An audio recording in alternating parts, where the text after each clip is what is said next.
चलिए छोटा छोटा यहाँ पे दो टॉपिक दे रखा हुआ वो हम लोग यहाँ पे कर लेते हैं। सबसे पहला दे रखा हुआ यहाँ पे cost plus contract. Cost plus contract क्या होता है? तो कॉस्ट प्लस कॉन्ट्रैक्ट का मतलब होता है कि एक सबसे पहले जितना भी कॉस्ट आएगा कॉन्ट्रैक्ट को, किसी भी वर्क को कंप्लीट करने में जितना कॉस्ट आएगा उसमें एक सर्टेन प्रॉफिट का पोर्शन होगा, दोनों को जब ऐड कर दिया जाएगा तो उसे हम लोग बोलते हैं कॉस्ट प्लस कॉन्ट्रैक्ट। इसमें क्या लिखा हुआ है? Cost plus contract is a contract where value of contract is determined by adding agreed percentage of profit और टोटल कॉस्ट। मतलब टोटल कॉस्ट जो भी होगा उसमें अग्रीड परसेंटेज ऑफ प्रॉफिट को जब हम लोग ऐड करेंगे तो हम लोग के पास क्या जाता है? कॉस्ट प्लस कॉन्ट्रैक्ट का जो भी अमाउंट होने वाला है वो हम लोग के पास आ जाता है। इसमें क्या बोला कि cost plus contract have the following advantage और डिसएडवांटेज। इसका कुछ कुछ यहाँ पे एडवांटेज दे रखा हुआ है प्लस में डिसएडवांटेज, जिसमें पहला क्या दे रखा हुआ है? Contract is assured of the fix percentage of पर प्रॉफिट। मतलब जो भी प्रॉफिट का पोर्शन होता है वो फिक्स होता है, जो भी कॉन्ट्रैक्ट का कॉस्ट हो उसमें प्रॉफिट यहाँ पे ऐड हो जाएगा।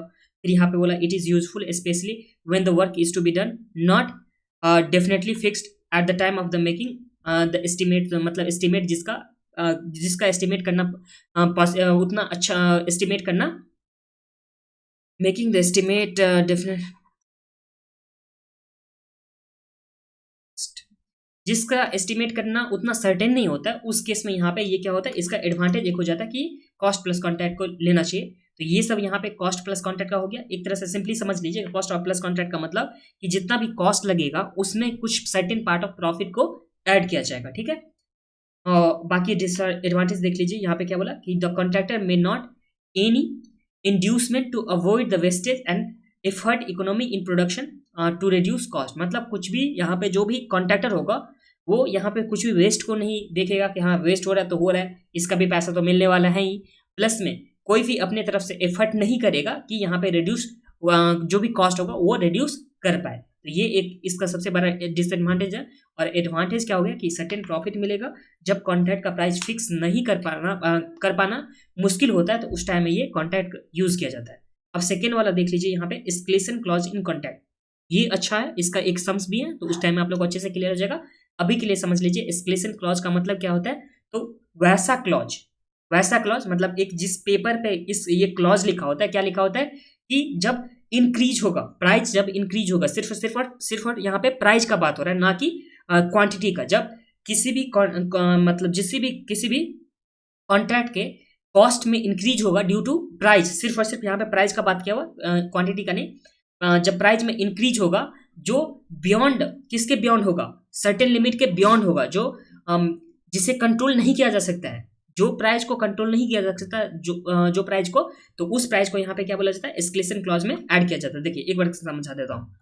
ये रहा डीड, इस डीड में लिखा होगा कि हाँ चलो अगर प्राइस यहाँ पे एक सर्टेन हो गया कि 10 रुपया से लेकर के 15 के बीच में होगा तब तो कोई बात नहीं, बट इस 15 से बियॉन्ड अगर किसी भी मटेरियल का प्राइस इंक्रीज हो जाता है या लेबर का इंक्रीज हो जाता है जो बियॉन्ड कंट्रोल होगा, कॉन्ट्रैक्टर कंट्रोल के बियॉन्ड होगा, तो उस प्राइस को यहाँ पे इंक्रीज कर दिया जाता है कॉन्ट्रैक्ट में, तो उसे बोला जाता है एस्केलेशन क्लॉज। तो यहाँ पे देख लीजिए escalation clause is the contract empower a contractor को इम्पावर देता है कि to revise the price of the contract in case of increase in price of the input due to some macroeconomics or other agreed reason। मतलब macroeconomics हो सकता है या agreed reason के वजह से अगर प्राइस में इंक्रीज होता है तो उस टाइम में कॉन्ट्रैक्टर चाहे क्या कॉन्ट्रैक्टर यहाँ पे इंक्रीज कर सकता है जो भी कॉन्ट्रैक्ट का प्राइस होगा उसे। तो ये समझ में आ गया।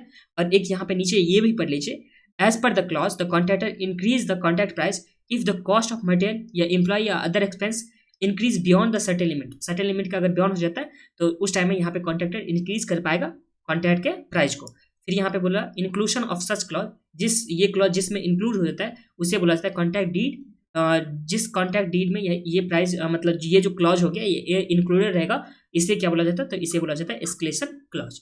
सिंपली मान लेते हैं कि प्राइस यहाँ पे 50 लाख चल रहा है, ठीक है, कॉन्ट्रैक्ट का प्राइस 50 लाख पे फिक्स हो गया, ठीक है। इस टाइम में यहाँ पे एक क्लॉज लिखा होगा जिसमें लिखा होगा कि कॉन्ट्रैक्टर के जो भी कॉन्ट्रैक्टर है उसके बियॉन्ड अगर इंक्रीज हो जा रहा है, उसके लिमिट के बियॉन्ड अगर इंक्रीज हो जा रहा है, क्या प्राइस अगर इंक्रीज हो जा रहा है जिसे कंट्रोल करना इसके पॉसिबल नहीं हो कॉन्ट्रैक्टर के द्वारा, तो उस टाइम में उस प्राइस को यहाँ पे ऐड किया जाएगा, तो उसे क्या बोला जाता है? Escalation clause. प्राइस यहाँ पे 50 लाख फिक्स था और मान के रखो प्राइस यहाँ पे 2 लाख और भी बढ़ गया, क्यों? क्योंकि प्राइस बढ़ गया था, लेबर का बढ़ गया था, मटेरियल का बढ़ चुका था और अदर एक्सपेंसेस का, तो इसके वजह से यहाँ पे जो कॉन्ट्रैक्ट का अभी जो रिवाइज प्राइस हो जाएगा वो कितना हो जाएगा? तो वो हो जाएगा 52 लाख। ये दो छोटा छोटा कॉन्सेप्ट था, वो आप लोग समझ गए। अब हम लोग नेक्स्ट वाले वीडियो में आ जाएंगे इलस्ट्रेशन नंबर 4।